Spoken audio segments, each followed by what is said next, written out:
Hi friends, welcome back to my channel, or welcome if you're new. My name is Rachel. In today's video, I'm going to be talking about the fantasy romance books that are on my immediate TBR. My TBR is never ending, and my fantasy romance TBR specifically is just like, it's too much. There are so many fantasy romances that I want to read. I feel like literally every single day, either on Goodreads, Bookstagram, Booktube, I am finding new fantasy romances to add to my TBR. So I wanted to make a video today where I talk about a few that I'm really excited about, that are definitely priorities for me to get to over the next few months, and hopefully put some new books on your radar. I would also love if you have read these books, the ones that are out at least. Let me know what you think of them. I always love to discuss fantasy romance with you guys down in the comments. Truly my absolute favorite thing that I get to do here on YouTube. So definitely let me know your thoughts if you have read some of these. So let's get straight into my fantasy romance TBR. All right, first things first. One thing about me, if I have the opportunity to talk about the Kindred's Curse saga, I'm going to take it. So the very first book on my fantasy romance TBR is Burn of the Everflame by Penn Cole. This is the final book in the Kindred's Curse saga, you guys. Oh my god, it's not out yet, but it is coming out June 1st, so that's why I included it in this video, because it is coming out very soon, and I just can't wait. Oh my god, I am so excited and sad to be completing this series, but I have just really enjoyed binging series, reading books in series very close together, and it's gonna feel really good to complete a series that has had such an impact on my reading year so far. I really love this fantasy romance series. It has amazing found family, plot twists, a super slow burn romance, and just absolutely lovable characters. So this is like the #1 book on my fantasy romance TBR because I'm truly so excited to see how this author ends this series. And also with the Kindred's Curse saga ending so soon, I'm really curious to see what else Penn Cole has in store for us, because I will be reading anything she puts out in the future. The next fantasy romance on my TBR is Beyond the Aching Door by Victoria Meyer. This book intrigues me so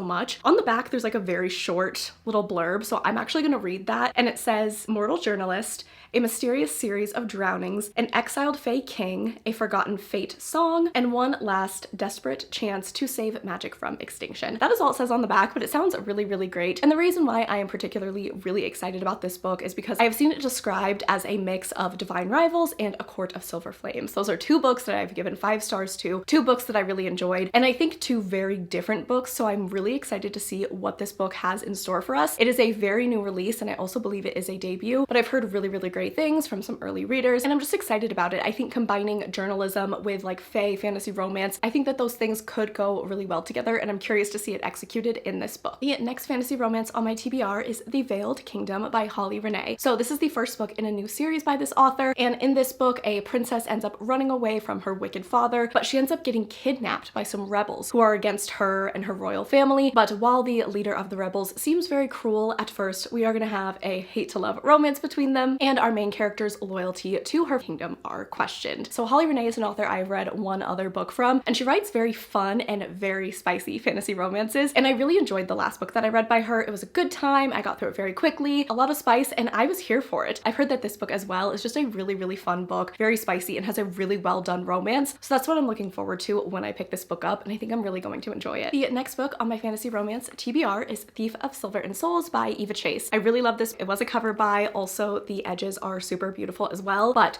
the plot of this book actually sounds so cool, and I'm really excited about this one. So in this book, our main character has forbidden magic. She ends up living and hiding in the streets, stealing from the rich and helping the poor, so a little bit of a Robin Hood moment, but she ends up being hired by a ghost. Don't know how that works. And she is essentially tasked with investigating a conspiracy happening at a nearby university. She has to pose as a noble woman and reluctantly teams up with 4 noble men who are also kind of involved in investigating this conspiracy. And she ends up having a romance with all of them. So we do have a reverse harem here. We have a bit of a mystery going on. We have murder, we have ghosts. I think this sounds so cool. It sounds like it leans a little bit more gothic, a little bit more paranormal, but I think the plot of this book just sounds absolutely fantastic. I love mystery plots. I love college, academy settings. So I think this book has a lot of potential, and I'm super excited about it. The next book on my fantasy romance TBR is The Goddess and the Hawk by Kiara Gala. So our main character's name is Amala, and she is a priestess to the goddess of the moon. A devastating murder occurs, which puts Amala in the position to team up with the captain of the guard as they investigate the murder and uncover so much more. So once again, we have a little bit of like a murder mystery plotline here. I really like murder mysteries in fantasy settings. I feel like you just can't go wrong. I feel like it's endlessly entertaining. I feel like the plot has a really strong focus. That's why I love House of Earth and Blood so much, because that murder mystery plotline is so good. Obviously, this is nothing like House of Earth and Blood as far as the setting and the characters, but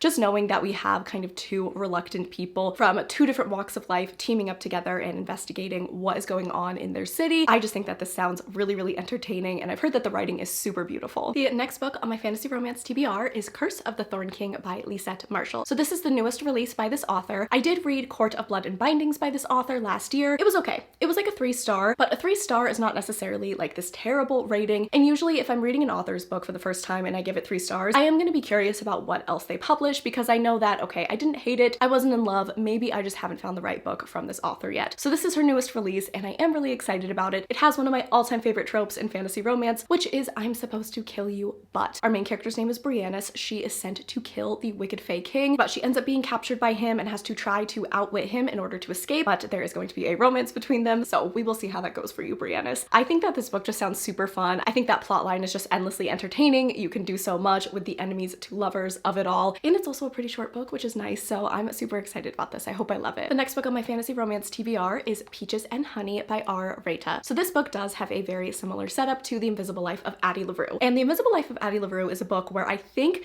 the setup and like the idea of the book is so fantastic. For me, the execution wasn't like amazing. It was a good book, but I wasn't as blown away as I think I was supposed to be. I know so many people love that book, but for me, it was just like a fine time with really beautiful writing. But I have heard some people say that this is similar to The Invisible Life of Addie LaRue, but they actually liked this even more, so I'm very curious about that. So our main character's name is Anna. She lives in England in 1184. Very long time ago. I thought it said 1884, but it's 1184, so we're going back, throwing it way, way back. And she is gifted immortality by a shape-shifting god, and we kind of just watch her watch the world change and her interactions with the shape-shifting god over the years. So I'll be very curious to see what that is like. I do hope that this story does strike out on its own enough and it's not too much like The Invisible Life of Addie LaRue, but I think that the setup sounds really interesting. I'm excited by the premise, and also the writing is supposed to be really, really beautiful, so I think I could really end up loving this. Another book that is on my fantasy romance TBR I have been seeing so many people loving, and that is Heartless Hunter. This is a newly released, traditionally published fantasy romance, and we have enemies to lovers, witch hunter versus a witch, which, like, how can you get better than that? Honestly, I am really, really excited about this, and I've just seen so much praise for it. I feel like I also don't read too many books with witches as the main character. I feel like so often our main characters are fae or human girls who end up becoming fae, so I'm excited to have a witch main character. I think that's going to be a nice change of pace, and I really just hope that we have a good enemies to lovers arc here with lots of tension and lots of angst.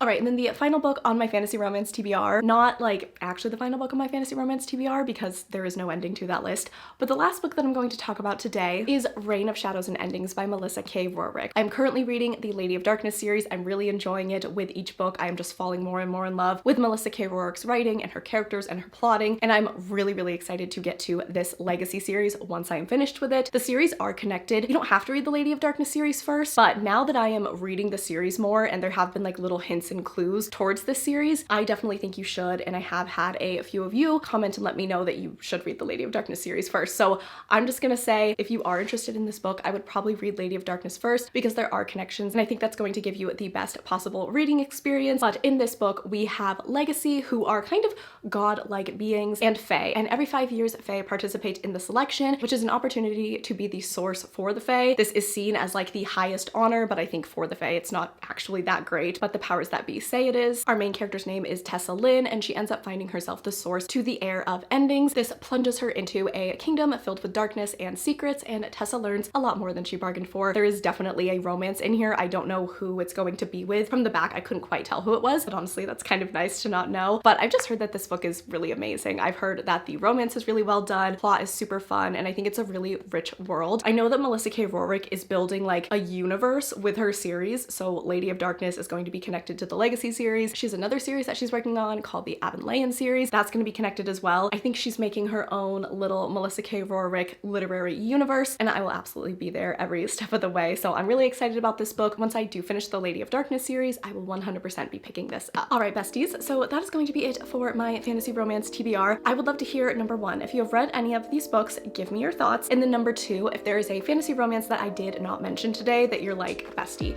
you need to put this on your TBR, please let me know, because once again, always looking to add more fanro books to my TBR. If you made it to this point in the video and you wanted to let me know, go ahead and leave the fairy emoji. Please make sure that you're following me on Instagram and Goodreads. They are always linked down below. I really appreciate that you watched this video. I hope that you are having a fantastic day. I love you all so, so much, and I will catch you guys in the next one.